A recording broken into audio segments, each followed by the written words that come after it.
यानि कानि च पापानि जन्मान्तरकृतानि च तानि सर्वाणि नश्यन्तो प्रदक्षिण पदे पदे। हरे ओम जनेन जन्मय जन्तरे वासानि धर्माणि प्रथमान्यन्ते वनादं महिमानं सजन्नय पूर्वे साध्याः सन्ति देवा नानासुगन्ध पुष्पाणि आकाशोपहारि पुष्पाञ्जलिर्दत्तो परमेश्वरा। जय हो सरकार की जय हो बाबा की जय हो पार्टी की जय हो भगवान की जय हो धर्म की जय हो धर्म का नाश हो कल्याण हो सुखा कल्याण हो सत्य धन हो माता की जय हो धर्म की जय हो। ओम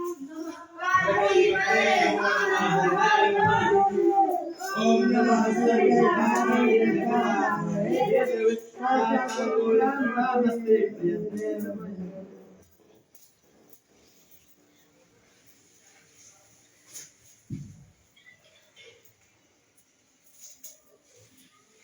बैठो सब लोग।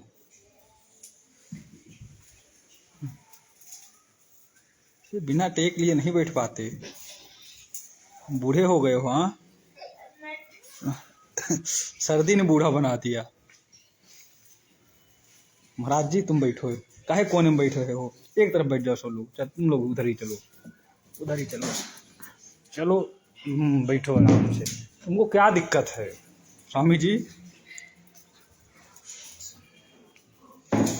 कितने पैसे चाहिए बताओगे? सुबह आएंगी मम्मी तुम्हारी, सुबह आएंगी भाई। देखो सांस ही नहीं ले पा रहे हैं। अगर कोई गार्जियन आए तो उनके साथ में प्रसन्नता से रहो तो रहें, उनको क्यों परेशान करते हो? अब ये घर जाने के लिए जिद कर रहे हैं, जिद कर रहे।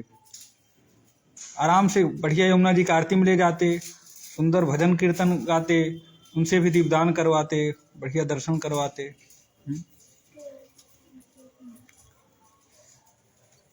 कुछ सुनाओ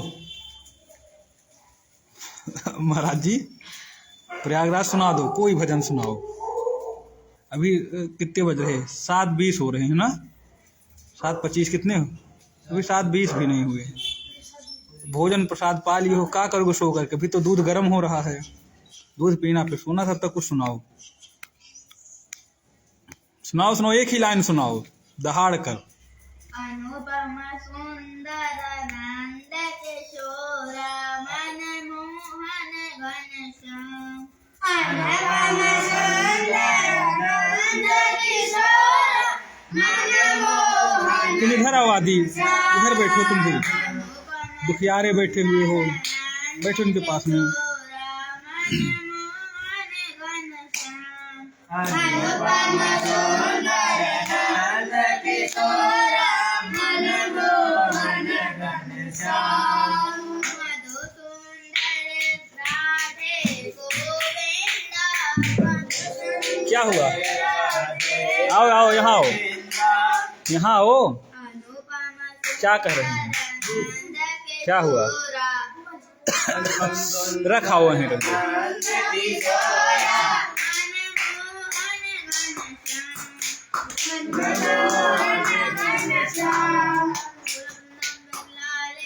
जय उज्जवल। हाँ एक ही लाइन सुनाओ, सुना दो। अरे बढ़िया संकीर्तन भजन सुनाओ। क्या तेल चमेली है रोज सुंदर कोई इतना लिखते तो हो, कहते हो खूब भजन लिखते हैं।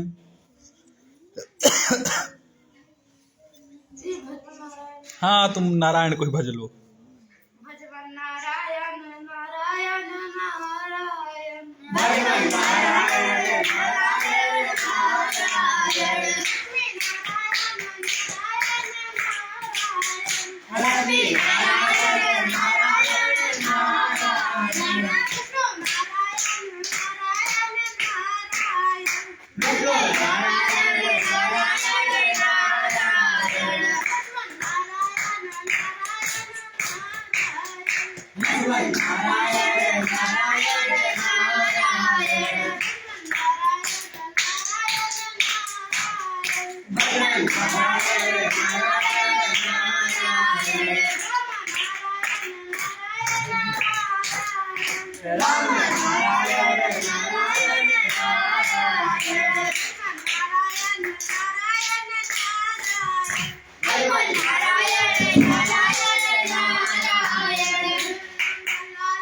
जय हो।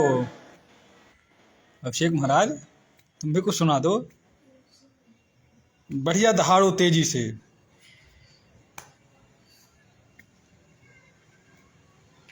अब तुम तो सोचने लगते हो, एक भी भजन के लिए सोचना पड़ेगा। 10-11 थोड़ी गाने को बोला जा रहा है, एक ही तो 2 लाइन ही गाओ, बढ़िया दहाड़ दो।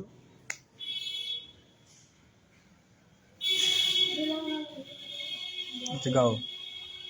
राम नाम के हीरे मोती, राम नाम के हीरे मोती, मैं बिखराऊं गली गली, मैं बिखराऊं गली गली, ले लो रे कोई राम का प्यारा, सुर मचाऊं गली गली, ले लो रे कोई राम का प्यारा, सुर मचाऊं गली गली। बोलो राम, बोलो राम, बोलो राम राम राम, बोलो राम, बोलो राम, बोलो राम राम राम। माया के दीवानों सुन लो, एक दिन ऐसा आएगा, माया के दीवानों सुन लो, एक दिन ऐसा आएगा, धन दौलत और माल खजाना यही बड़ा रह जाएगा, धन दौलत और माल खजाना यही बड़ा रह जाएगा।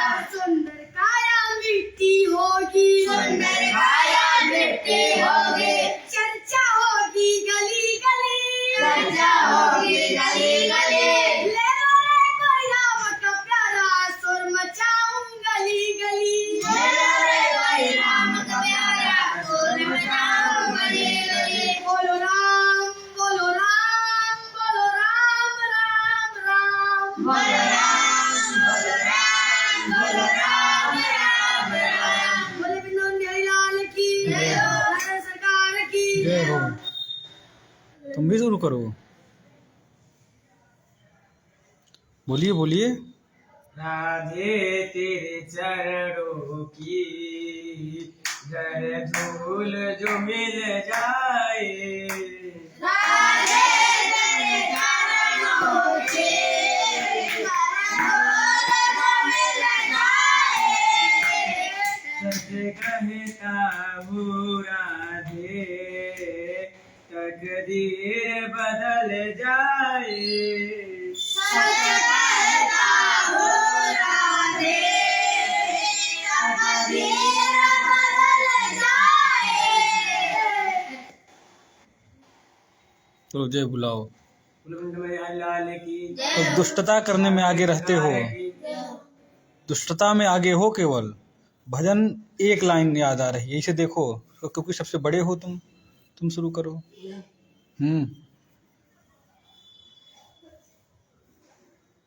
सावले सूरत पे मोहन दिल दीवाना हो गया, सावली सूरत पे मोहन दिल दीवाना हो गया, दिल दीवाना हो गया मेरा, दिल दीवाना हो गया, दिल दीवाना हो गया मेरा, दिल दीवाना हो गया। सावले सूरत पे मोहन दिल दीवाना हो गया, सावली सूरत पे मोहन दिल दीवाना हो गया, एक तो तेरे नैन तीर से दूसरा काजल लगा, एक तो तेरे नैन तीर से दूसरा काजल लगा, एक तो तेरे एक तो दुष्टता में आगे रहो बच्चा, भजन एक भूल जा रहे हो। एक तो तेरे होठ पतले दूसरा लाली लगे, एक तो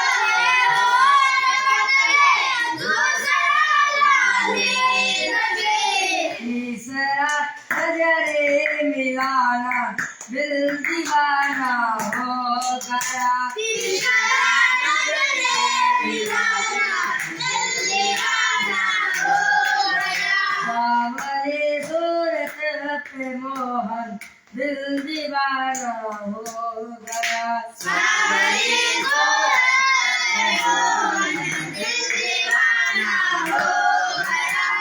हरियाणा के सोम महाराज तुम सुनाओ कुछ। राधे राधे बोलो चले आवेंगे बिहारे। राधे राधे बोलो चले आवेंगे बिहारी। आवेंगे बिहारी चले आवेंगे गिरधारी। आवेंगे बिहारी चले आवेंगे बिहारी। राधा रानी गंगा तो धार है बिहारी। राधा रानी गंगा तो धार है बिहारी। राधा रानी गंगा तो गोर है बिहारी। राधा रानी गंगा तो गोर है बिहारी। राधे राधे बोलो चले आवेंगे बिहारी। राधे राधे बोलो चले आवेंगे बिहारी। राधे रानी लाडली तो लाडले बिहारी। राधा रानी लाडली तो लाडले बिहारी। राधे राधे बोलो चले आवेंगे बिहारी। राधे राधे बोलो चले आवेंगे बिहारी। राधा रानी मिसरी तो स्वाद है बिहारी। राधा रानी मिसरी तो स्वाद है बिहारी। राधे राधे बोलो चले आवेंगे बिहारी। राधे राधे बोलो चले आवेंगे बिहारी। दुनिया लगी तुम भी कुछ सुना दो, सुबह से दुखी पड़े हुए हो। महाराज जी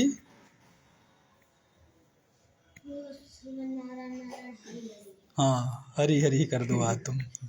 हरी हरी कर, प्रसन्न होकर दो लाइन ही करो। श्रीमन नारायण नारायण हरि हरि। श्रीमन नारायण नारायण हरि हरि।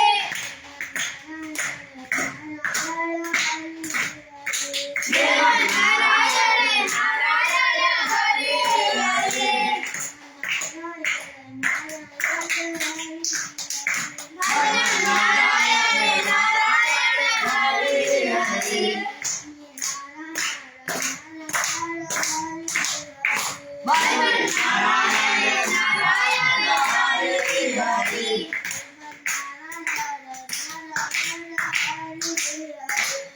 नारायण नारायण हरि हरि।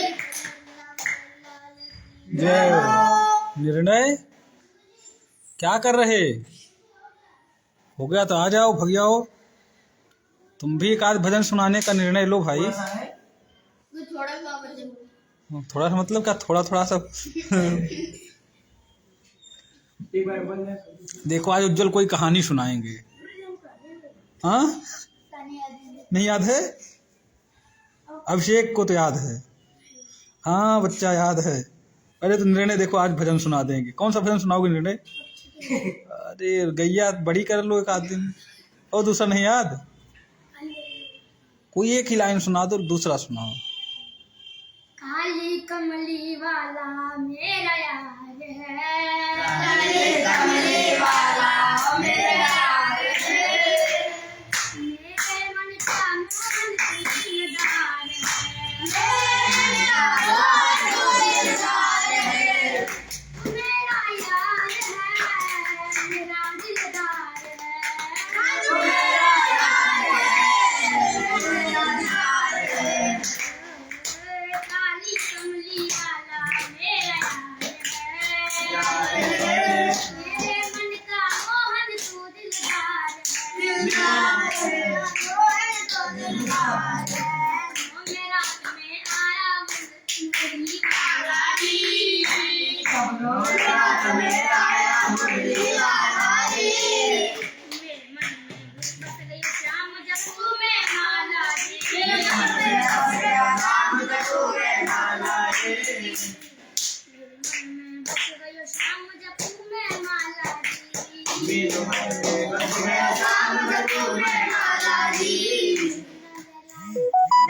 हो, जय हो।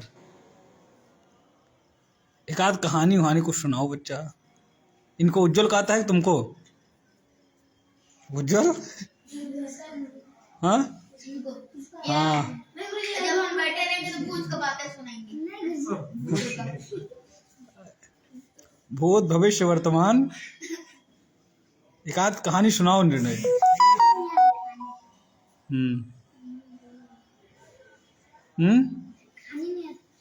आता तो है बच्चा, सुना नहीं रहे हो। अभिषेक को आता है। शुभम तुमको? युगल पहले आता था एक हतो हाथी, और क्या था? अब नहीं सुनाते, तुम लोग शर्माते हो।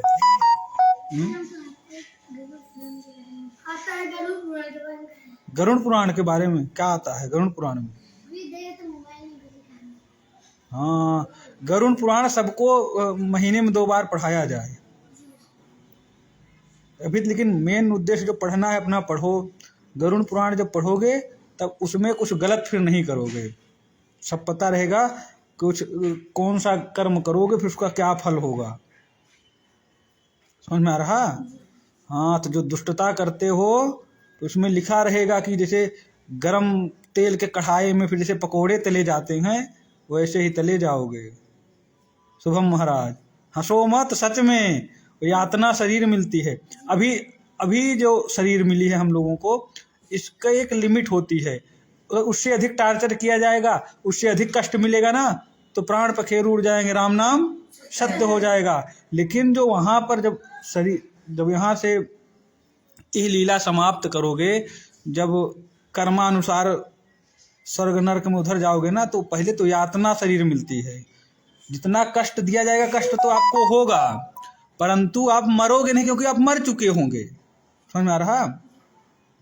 हाँ, तो बढ़िया। जैसे गन्ना देखो पिराई होती है, हाँ, तो ऐसे ही गन्ने की तरह पिराई होगी तुम्हारी भी यदि गलत कार्य करोगे तो।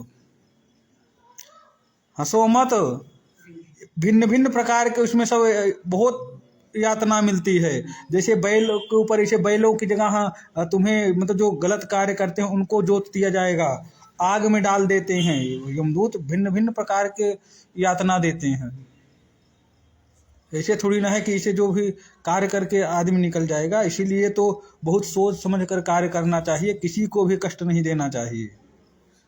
खूब पढ़ो, खूब लिखो। छात्राणाम अध्ययनम तपः, यही तपस्या है। जितना पढ़ो लिखो, जो नहीं पढ़ लिख रहे हो समझ लो तुम गलत कार्य कर रहे हो, तो फिर कुटाई होगी, यमराज खूब मारेंगे। तो पढ़ने का समय मिला तो पढ़े नहीं। शुभ महाराज तुम लोग हम एक आध बार आज देखो, अभी इन लोगों को बता रहे थे हम, तुम लोग आरती में थे, कि ब्रजवास ऐसे नहीं मिलता।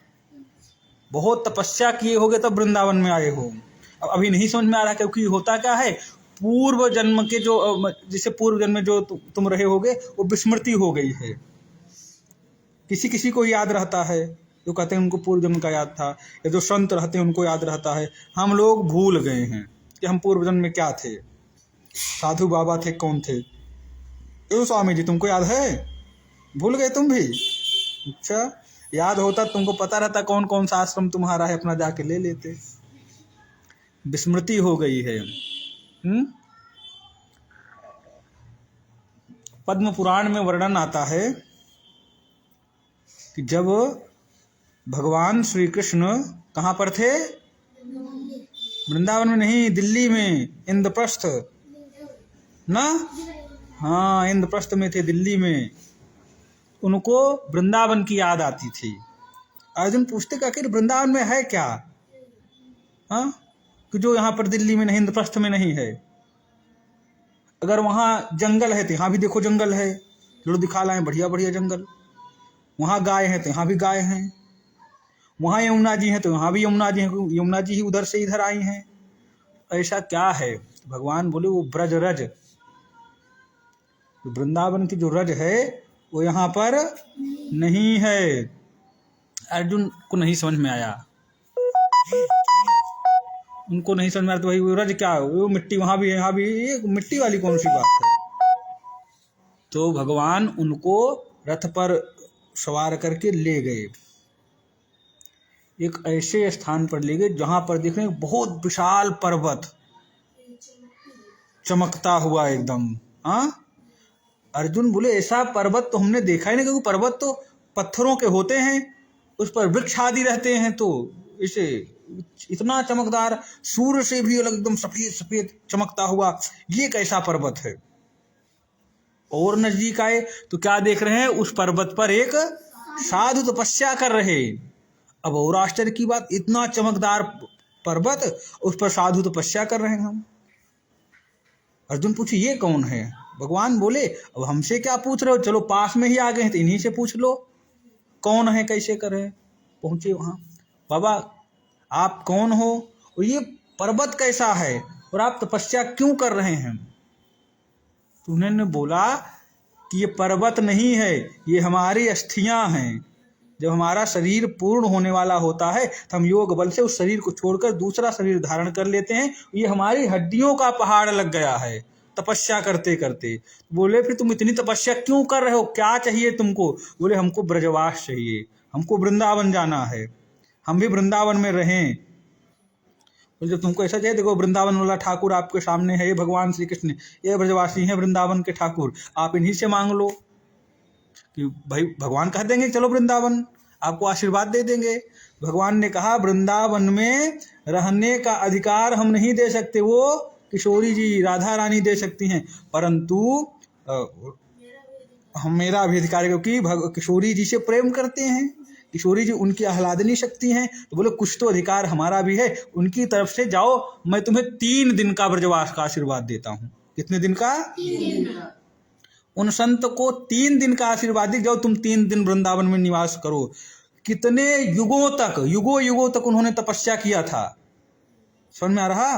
कितने युगों तक तपस्या किए, तब जाकर उनको वृंदावन में कितने दिन रहने को मिला? 3 दिन। और तुम लोग यहाँ महीनों से पड़े हुए, सोचो पूर्व जन्म में कितनी तपस्या किया होगा, यहीं बैठ कर कैसे गंवा देते हो, दुष्टता करते। ये तो दूसरे युग की बात हुई। अभी अपने ही गांव आदि में देखो कि कितने लोग वृद्ध हो गए, सोचते हैं कभी वृंदावन जाएंगे और नहीं जा पाते, शरीर शांत हो जाता है, राम नाम सत्य हो जाता है, नहीं आ पाते हैं। कोई 4 धाम की यात्रा पे निकलते हैं तो 1 आध दिन के लिए आ पाते हैं, कोई 1 घंटे के लिए आ पाते हैं। तुम लोग यहाँ पर हो, उसका लाभ लो, बढ़िया खूब पढ़ो लिखो और घूमो टहलो आनंद में। और दुखी क्यों रहते हो स्वामी जी, यहाँ पर तो दुखी रहना ही नहीं चाहिए, और ना तो कभी कामना करो कि यहाँ से बाहर जाना पड़े। मुख्यमंत्री प्रधानमंत्री के घर में रह लो तो आनंद आएगा, सबसे बताओगे देखो हम तो प्रधानमंत्री घर पर रह के आए हैं, 1 घंटे वहाँ थे, बढ़िया सोफा बैठे तो प्रधानमंत्री घर में रह के आए हैं, लोग बताते हैं। और तुम किसके घर में हो? भगवान श्री कृष्ण। भगवान कैसे हैं? जिनके एक एक रोमकूप में करोड़ों ब्रह्मांड लुढ़कते हैं। प्रधानमंत्री बात छोड़ो, कितने ब्रह्मा है ना, पता ही नहीं, गिनते रहोगे गिन भी नहीं पाओगे कितने ब्रह्मा है उनके रोमकूप में लुढ़कते हैं। उनके घर में तुम बैठे हुए हो, वृंदावन भगवान का घर है, तो तुमको थोड़ा आनंद में रहना चाहिए। हम भगवान के घर में है, जैसे भाई लोग तनिक फोटो खींच लेंगे मुख्यमंत्री के साथ, प्रधानमंत्री, देखो हमारी उनके साथ बातचीत है, हम तो मिलना जुलना लगा। तुम भी बताओ, हम भगवान के घर में तो हमारा तो आना जाना रहता है, छोटे मोटे लोगों के साथ तुम्हारे लोगों को उठना बैठना है, भगवान के साथ है। हाँ, ये अलग की बात है कि हम लोगों की जो दृष्टि है वो सांसारिक है, हम लोग पहचान नहीं पाते हैं। भगवान कहीं गए नहीं, वृंदावनम परित्यज्य पादमेकम न गच्छति, ये परिक्रमा मार्ग नहीं डाकते हैं, भगवान यहीं टहल रहे हैं। बस हम लोगों के आंख पर सांसारिक पर्दा पड़ा है, हम लोग पहचान नहीं पाते, बाकी यहीं टहलते रहते, रोज यहीं मिलते होंगे किसी न किसी रूप में, अब पहचान नहीं पा रहे। और जिस दिन बस माता पिता का आशीर्वाद पूर्व जन्म के पुण्य जगह मिल जाओ, पकड़ लोगे, वो कहाँ बहुत दिन घूमते रहते, अब आओ आ गए पकड़ में, तो कहीं गए नहीं है, यहीं इधर उधर ऐसे टहलते रहते हैं। बस हम लोग देखना ही नहीं चाहते हैं, हम लोगों को यही देखना हो, उतनी बड़ी बिल्डिंग बनी हुई है, उधर हवाई जहाज जा रहा है, 4 व्हीलर है, ये रिक्शा है, हम वही देखना चाहते हैं, वही हमको दिख रहा है। समझ में आ रहा? हम लोग जिस दिन आप अंदर से अंदर आ गए कि हम भगवान को देखना चाहते हो, उसी दिन वो कहीं साना नहीं, जो वो हिरण्यकश्यप के यहाँ खंभे से निकल सकते हैं प्रहलाद जी के सामने। ये तो उनका घर है, एक एक कण, ये जो रज देख रहे हो ना, सब भगवान। यहाँ भगवान के अतिरिक्त तो कुछ है ही नहीं, आप उस स्थान पर हैं। समझ में आ रहा? जब कंस को मारने के लिए उसमें आए, बढ़िया योद्धा बने, लड़ रहे थे ना, मल्ला नाम अस्न राम नरवरा, तो जिनकी जाकी रही भावना जैसी, प्रभु मूरत देखी तिन तैसी। जो बड़े बड़े मल्ल थे ना, उनको भगवान जानते हो कैसे दिखते थे? उनसे भी बड़े पहलवान दिखते थे। जो वहाँ पहलवान आए थे भगवान को मारने के लिए, युद्ध करने के लिए, उनको तो लगता था तो बहुत बड़े पहलवान है। जैसे हम लोग छोटे से हैं, जैसे हम लोग खली जैसे दिखें बड़े से, वैसे भगवान सामने खली दिखते थे। और जो छोटे छोटे तुम जैसे ग्वाल बाल थे, उनको अपने जैसे ग्वाल बाल, अरे वही तो है जिसको घोड़ा बना के हम लोग टहलते थे ऊपर, चल मेरे घोड़ा टिक टिक टिक, ऐसे तो घूमते थे भगवान को घोड़ा बनाकर। तो उनको भगवान नहीं देखते, तो उनको बच्चे है ऐसे तो है। और जो बूढ़ी बूढ़ी मैया थी, उनको छोटा छोटा हो जाए, देखो कितना सुंदर बच्चा है। मतलब जिनका जैसा स्वभाव, जो जिस भाव से देखते थे वैसे दिखता था। तो हम लोगों में भाव ही नहीं बन रहा। कभी इतने दिन से सोचे भगवान दिखे, कभी सोचे नहीं होगे। ये सोचते हो कि चलो परिक्रमा लगाने चल रहे हैं, पूरी उड़ी बटे, प्रसाद खा ले, पूरी मिल जाती है, मिलती है कि नहीं मिलती? खिचड़ी बटती मिल जाए, पूरी मिले, खाते हुए निकलेंगे तो खिचड़ी प्रसाद सोचते, खिचड़ी प्रसाद मिल जाता है, पूरी। और किसी दिन अगर ये मन में कामना आ जाए तो आज परिक्रमा लगाने चले, बीच रास्ते में भगवान मिलेंगे, साथ में लगाएंगे, मिल जाएंगे, लगाओ। लोग विधायक, प्रधानमंत्री, मुख्यमंत्री साथ के लिए तुम लोग भगवान के साथ चाहो घूम सकते हो, उनके घर में हो। पूर्व जन्म के कितने पुण्य आपने किए होंगे, तपस्या की होंगे, अब यहाँ हो, अब घर की याद करके रो रो के बिता दो स्वामी जी। इसलिए एकदम आनंद में रहो। समझ में आ रहा? ये ऐसे अब मूर्तियां बिकने लग गई हैं, लोग खरीद खरीद करके घर में रख ले रहे हैं, प्राण प्रतिष्ठा करा के। जहां दर्शन करने जाते हो मूर्ति नहीं है। समझ में आ रहा? बांके बिहारी जी, राधा वल्लभ जी, राधा रमन लाल जी, राधा श्याम सुंदर जी, गोविंद जी, ये सब मूर्ति बनाई नहीं, ये स्वयंभू है, स्वयं प्रकट है। ये भोजन प्रसाद पाते हैं, ये शयन करते हैं। अब कहोगे सर हमको तो नहीं दिखते, तो खड़े हैं, हिलते डुलते नहीं, स्तब्ध हैं। क्या हैं? स्तब्ध। जैसे कोई कुछ ऐसी घटना देख लो, आदमी अवाक रह जाता है एकदम। हाँ, तो किशोरी जी इतनी सुंदर है, किशोरी जी को देखकर ठाकुर जी स्तब्ध हैं, और ठाकुर जी को देखकर किशोर जी स्तब्ध हैं, इसलिए ऐसे लगते हैं एकदम। ये तो वृंदावनीय ठाकुर हैं, ये मूर्ति बना करके इनमें प्राण प्रतिष्ठा नहीं करा, ये सब स्वयंभू हैं। सुन में रहा? इस स्थान पर हो, बढ़िया खूब पढ़ो, खूब लिखो, यमुना जी रोज जाते हो, यमुना जी में आचमन करो, आरती करते हो, बढ़िया दर्शन करो, इससे अच्छा होगा। लोग सोचते हैं कि वृद्ध होंगे, कभी बूढ़े होने के बाद में 2-4 जाएंगे हम लोग तीर्थाटन करने। आप लोग तो पढ़ भी रहे हो, तीर्थ भी हो रहा है, खूब आनंद है। घर में जो माला करोगे जितना पुण्य होता है, यहाँ पर करोगे ना करोड़ों गुना फल मिलेगा। समझ में आ रहा? और तुम लोगों को कोई ये तो है नहीं तुमको उर्दू पढ़ाया जा रहा है, अलिफ ले बेते, या फिर इंग्लिश ABCD, तुम तो ऐसा पढ़ रहे हो, वो धर्म ही, वो भागवत जी के एक एक श्लोक जो पढ़ रहे हो, तुम्हारा पढ़ना भी हो रहा है और वो पुण्य भी हो रहा है। भागवत जी के श्लोक पढ़ रहे हो, इससे आपका इहलोक भी बन रहा, परलोक भी बन रहा। तो पढ़ाई भी ऐसी, आपको अलग से कोई धर्म कार्य भी नहीं करना है, सब साथ साथ ही चल रहा है। समझ में आ रहा? लेकिन बस ये ध्यान दो कि यहाँ कोई दुष्टता मत करो, यहाँ कोई गलती ना हो, क्योंकि कहते हैं अन्न क्षेत्रम कृतम पापम पुण्य क्षेत्रे विनश्यति, पुण्य क्षेत्रे कृतम पापम वज्रलेपो भविष्यति। जैसे अन्न क्षेत्र किसको बोलते हैं? जैसे अपना घर हो गया, अपने घर गांव से आते हैं, और साधारण क्षेत्र है, वहाँ पर कोई जैसे हम लोगों से गलती से पाप बन जाता है, तो लोग जाते हैं, कोई महीने में बोले पूर्णिमा को जाएंगे प्रयागराज गंगा जी स्नान करने, कोई कहते हैं हरिद्वार जाएंगे, कोई कहेंगे वृंदावन जाएंगे, कोई बनारस जाते हैं, सब अपना तीर्थ क्षेत्र में जाते हैं जिससे पापों का शमन हो जाए, इसीलिए तीर्थ क्षेत्र जाते हैं। और यदि तुम तीर्थ क्षेत्र में रहकर ही पाप करोगे, फिर उसका शमन करने कहाँ जाओगे बताओ? अब वृंदावन में आकर अगर यदि कोई पाप करोगे, तो इस पाप को मिटाने कहाँ जाओगे? कोई दुष्टता करोगे तो कहाँ जाओगे मिटाने? बोलो वज्र लेपो भविष्यति, एकदम वो वज्र हो जाएगा, वो मिटने वाला नहीं है। तो इसलिए प्रयास रहना है कि तुम दिन भर अध्ययन करो, खूब पढ़ो लिखो और खूब दर्शन करो। कोई दुष्टता ये नहीं घर की चर्चा करो, घर परिवार की चर्चा नहीं करनी चाहिए। अभी भरत चरित्र पढ़ रहे हो ना, अध्ययन भरत चरित्र। भरत चरित्र को मृग क्यों बनना पड़ा? मृग के बारे में ही सोच रहे थे, मृग के ही प्रेम में पड़े हुए थे। भरत जी कितनी तपस्या करते थे, राज्य छोड़ दिए। अभी हम लोगों को 10,000 20,000 मिल जाए उसको नहीं छोड़ेंगे।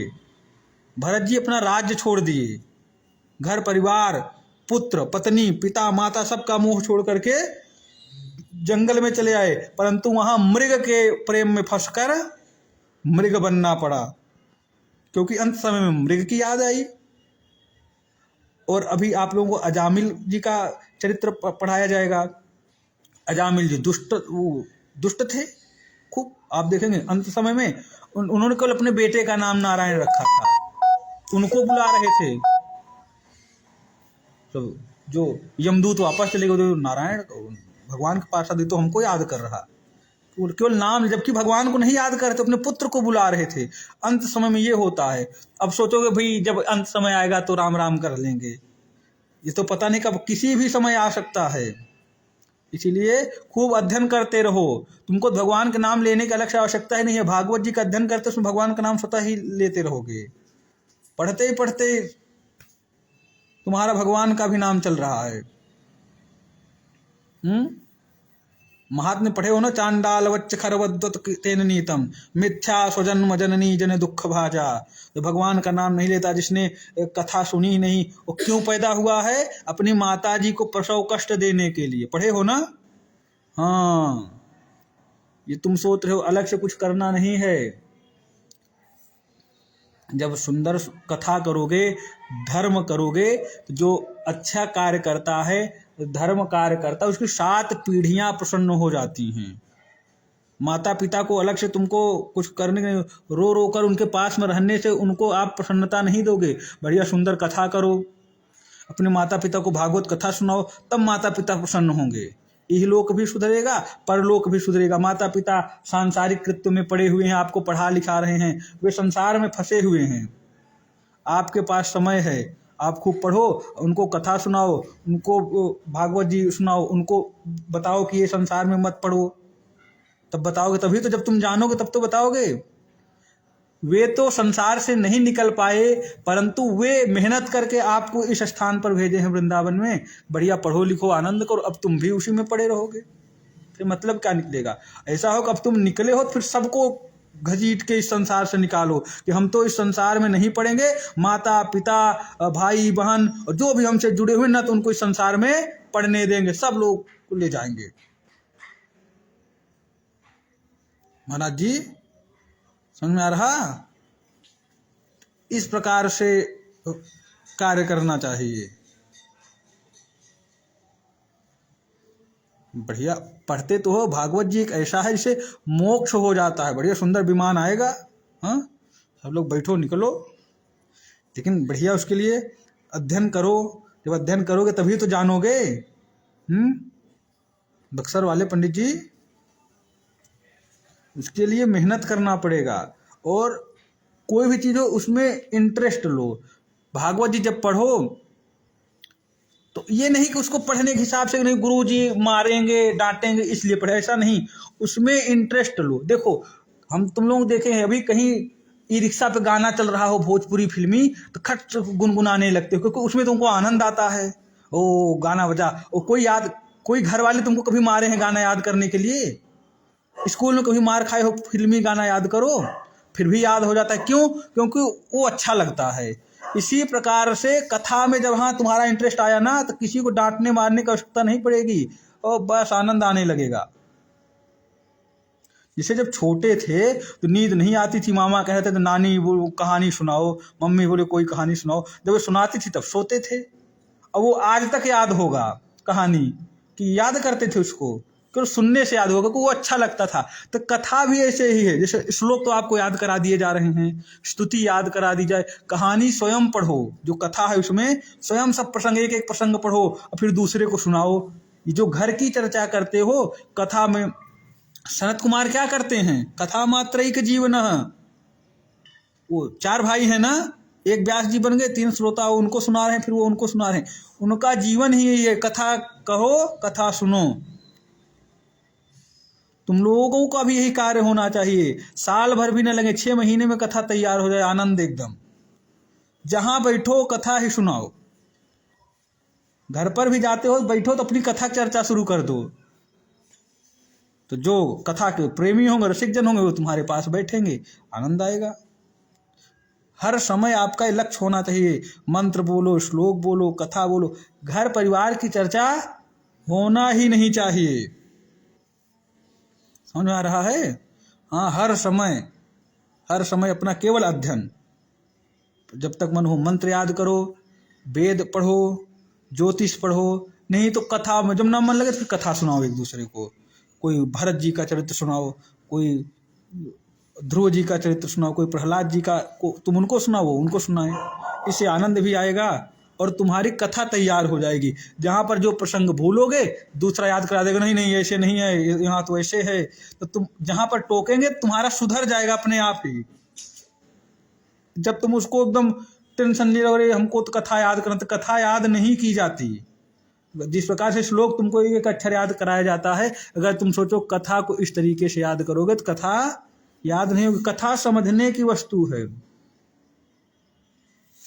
जो जितना समझ पाओगे उतना ही वर्णन कर पाओगे, इसलिए अधिक से अधिक प्रयास करो। जैसे एक हाथी बताएगा ना, हाथी 10-5 सूरदास को हाथी पास भेजो, भैया देख के आओ हाथी कैसा होता था। हाथी को सब लोग स्पर्श करेंगे प्रयाग? जब सूरदास जी रहेंगे उनको आंख से दिखता नहीं, हाथी को स्पर्श करेंगे। अब उनसे पूछो 10 लोगों से, बोला भैया हाथी कैसा था सूरदास जी। अब 10 सूरदासों को जैसे जैसे जहां जहां जो जिस अंग का स्पर्श किएंगे, जो कान स्पर्श किए होगा वो क्या बताएगा, अरे हाथी एकदम सूप की तरह होती है। सूप जानते हो, पीने वाला नहीं, सूप यानी जूस। एक गांव में गेहूं चावल सफा करने का एक पात्र होता है, सूप बोलते। क्या बोलते हैं आपके यहाँ? सूप ही बोलते हैं। और जो कान पकड़े होगा, क्योंकि हाथी कान, तो वो बोलेगा हाथी सूप के जैसा होता है। क्या हाथी सूप जैसा ही होता है? नहीं, क्योंकि वो हाथी को उतना ही जान पाया। जब आप भागवत जी की व्याख्या करेंगे, भागवत जी की कथा सुनाएंगे, भगवान के विषय में बताएंगे, भागवत क्या है, चतुश्लोकी में यही तो है ना, अहमेवाश्मेवाग्रे नान्यद्यत् सत सत्परम पश्चादहम यो वशिष्येत सोच में हम, मतलब जो कुछ भी है मैं हूं। भगवान यही तो कहते हैं, जो कुछ भी है मैं हूं। जब ये सृष्टि नहीं थी तब भी मैं ही था, जब ये सृष्टि है तब भी मैं ही हूं, जब ये सृष्टि नहीं रहेगी तब भी मैं ही रहूंगा। भागवत जी का सार ही एक, भगवान ही सब कुछ है, भगवान के अलावा और कुछ है नहीं। जैसे एक प्रसंग आता है कि भगवान राम छोटे से थे, दूध रोटी या माखन रोटी खा रहे हैं। काकभुसुंडी जी आए, वे देख रहे हैं, उनको थोड़ा संदेह हुआ, उनको लगे भगवान रोटी खा रहे हैं, इसे जो नीचे गिर रही वही उठा रहे हैं। उनको लगा नहीं, हमको लग रहा है कहीं शायद दूसरी जगह आ गए हैं, राम इनका भी नाम हुआ, ये वो नहीं है। वे उड़े, तो वो उड़े तो भगवान की माया के रूप में उनका हाथ उनके पीछे पीछे लग गया। वे जहां भी जा रहे हैं भगवान का हाथ उनके पीछे है। काकभुसुंडी जी वापस आकर के चरणों में दंडवत कर गए, महाराज हम जान गए, हमने आपको जान लिया। अब भगवान बड़ी परेशान कि वेद भी हमको नहीं जान पाता, वेद भी नेति नेति कह करके शांत हो जाता है, उसकी वाणी शांत हो जाती है। वेद भी भगवान को कोई जान ही नहीं सकता।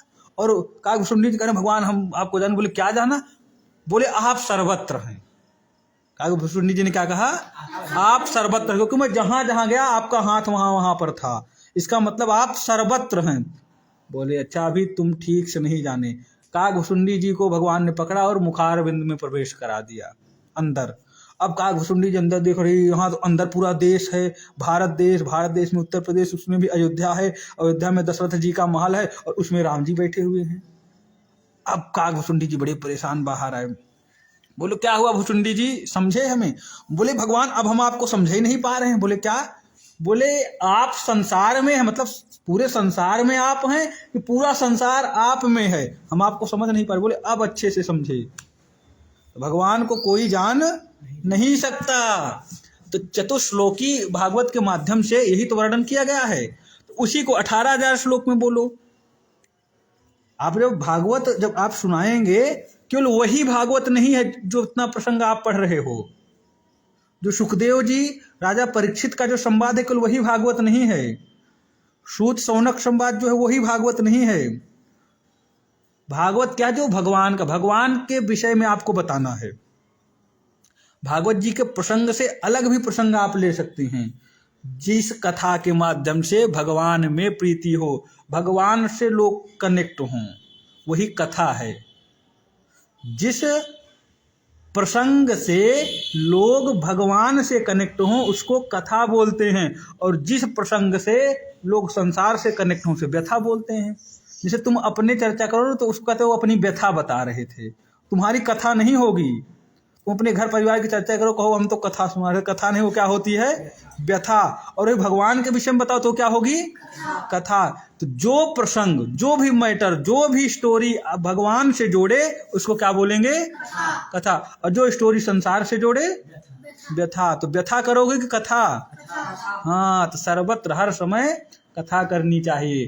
तो जब 10 सूरदासों से पूछा गया, जिनके जो हाथ जिन्होंने सूंड पकड़ा, वो बताएंगे हाथी कैसा होता है, डंडे जैसा होता है। जो पूंछ पकड़े बोले हाथी तो झाड़ू जैसा होता है। मतलब सब अपने जितना जितना जो जानते हैं उतना व्याख्या कर पाए। जब आंख खुली रहेगी पूरा देखोगे तब बताओगे, रे नहीं नहीं, झाड़ू जैसे नहीं होती, झाड़ू जैसे तो क्या होता है, उसकी पूंछ होती है। सूप जैसे तो उसका कान होता है। इसीलिए जब अल्प विद्या भयंकरी, थोड़ा सा जानकारी रखोगे, जैसे एक दिन कथा सुनाओगे, कोई गलत बोलेगा आपके धर्म पर, कोई भागवत जी के विषय में गलत बताएगा, आप बता ही नहीं पाओ क्योंकि आपने अध्ययन ही नहीं किया हुआ है। अगर पूरा बढ़िया अध्ययन कर रहे होगे, कोई कहेगा भागवत जी में ऐसे, भगवान ऐसा ऐसा नहीं है, कहाँ पर वर्णन है बताओ, तब आप तेजी से बोल सकते हो कि आपने अध्ययन किया। ऐसे नहीं, ऐसे है, भागवत जी के इस स्कंध में ऐसा वर्णन है। नहीं तो फिर जो मन हो लोग भजन गा गा कर बताएंगे, उदाहरण देंगे, आप भी उसी को मानोगे। क्यों मानोगे? क्योंकि आता ही नहीं है। इसीलिए हर समय क्या करो, अध्ययन, खूब अध्ययन करो। जो ना समझ में आए उसको पूछो, बार बार अध्ययन करते रहो खूब। जो श्लोक हैं, जो स्तुतियां हैं वो आपको याद कराई जाती हैं, और जो प्रसंग दिया जाए उसको 2 बार 3 बार पढ़ो, और पढ़ने के बाद सुनाओ। अगर सोचो मन में कथा नहीं होती, मन में कथा नहीं होती, एक दूसरे को सुनाओ, जहां पर त्रुटियां होगी वो सुधर जाएंगी। ठीक है, दूध ठंडा हो जाएगा, दूध पी लो सब लोग, फिर सो। कृष्णाय वासुदेवाय